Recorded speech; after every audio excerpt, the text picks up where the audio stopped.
May tao dito. Ba't bukas ang gate? Huwag maingay. Baka marinig tayo ng may-ari. Hindi ako pahiramin ng pahuban. Shhh! Huwag maingay.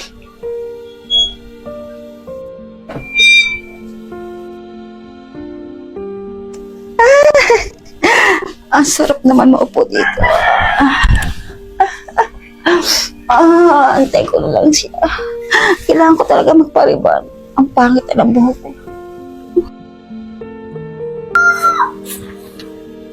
Baka bukas to.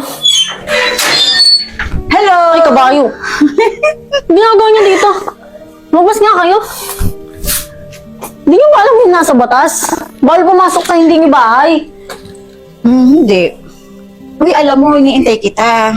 Kasi manghiram ako sa'yo ng pera. 1.5. Kapaliband ako. Kasi gagraduate ang anak ko. Ano?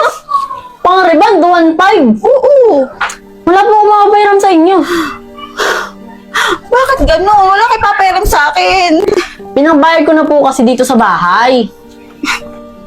Ay, paano yun? Gagraduate ang anak ko. Tinan mo naman itsura ko. Oo, dapat maganda ako. Wala po talaga akong mapapahiram. Umuwi na lang po kayo sa inyo. Hindi. Pairam. Pairam ako ng pera. Ano ba? Wala nga. Tulong! Pairam. Ano ba?